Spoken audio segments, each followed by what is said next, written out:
पहली बात तो एक हूँ, मैंने जो अच्छी बात की वो तो आपने नोट नहीं की कि 2014 से जब से खट्टर साहब मुख्यमंत्री बने हैं, जब से हरियाणा में नौकरी बिकनी बंद हुई है। पहले नौकरी हरियाणा में कैसे मिलती थी आप भी जानते हो, मैं भी जानता हूँ। वो तो ईमानदारी बरती गई है और मेरिट के आधार पर नौकरी मिलती है। जो समस्या वो टेक्निकल इशू है। हरियाणा जो मैंने दलाल साहब को इसलिए एड्रेस किया कि दलाल साहब इस विभाग के मंत्री हैं। चूंकि मैं यहाँ का छात्र रहा हूं तो छात्र मेरे से मिलते हैं। 600 पोस्ट एडीओ की निकली छात्रों के द्वारा बताया गया। पब्लिक सर्विस कमीशन में किया गया कि रिटन एग्जाम होगा और उसके बाद 50% से ऊपर होंगे, वो 50% से ऊपर वाले उसमें पास घोषित किए जाएंगे। ऐसा टेस्ट रखा कि शायद 10% ही छात्र पास हो पाए।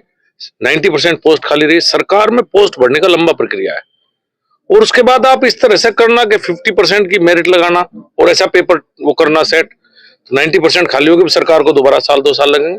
इसी तरह से वेटनरी में हुआ। वेटनरी के करीब 300 कुछ पोस्ट अभी निकली। छात्रों के द्वारा मुझे बताया गया है कि 26 जो आंसर की थी उसमें 26 आंसर गलत हैं।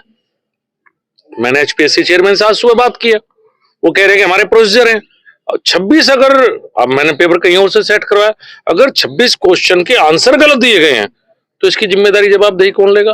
अब फिर वो कह देंगे 300 कुछ में से पास हुए 30 बच्चे, 270 फेल हो गए। तो कहीं ना कहीं इस मामले को देखना पड़ेगा। हमें बेस्ट लेने ऊपर के ये जो बार है ना 50%, इसे हटाना चाहिए। फिर आप पेपर कैसा ही करो, जो टॉपर होंगे आज। अब जो बच्चा एएसआर भी पास कर रहा है, एग्रीकल्चर साइंटिस्ट रिक्रूटमेंट बोर्ड का एग्जाम, जो कि देश का सबसे बड़ा एग्जाम है, वो आगे यहाँ फेल हो रहा है। तो इसका मतलब मुझे लगता है कि कहीं ना कहीं जो पैटर्न है उस पैटर्न में और तरीके में कुछ दुरुस्त करने की आवश्यकता है। इसलिए मैंने दलाल साहब ने अनुरोध किया है और मुख्यमंत्री मिलेंगे तो मैं उनसे भी कहूंगा बात कि भाई सिस्टम को ठीक करो। जो भी एचपीएससी में बैठे हुए, क्योंकि कॉन्स्टिट्यूशनल बॉडी है, दलाल साहब की एक सीमा है, लेकिन कॉन्स्टिट्यूशनल बॉडी का मतलब ये नहीं होता कि वो कोई गलती करें और हम इंगित में ना करें।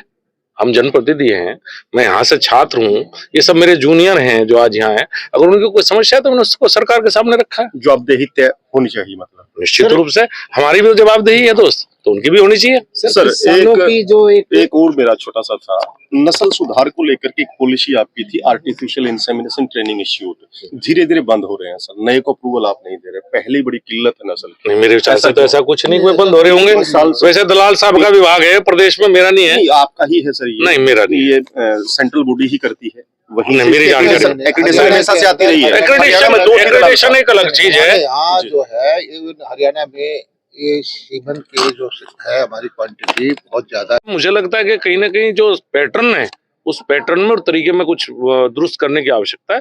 इसलिए मैंने दलाल साहब ने अनुरोध किया है और मुख्यमंत्री मिलेंगे तो मैं उनसे भी कहूंगा ये बात कि भाई सिस्टम को ठीक करो। जो भी एचपीएससी में बैठे हुए, क्योंकि कॉन्स्टिट्यूशनल बॉडी है, दलाल साहब की एक सीमा है।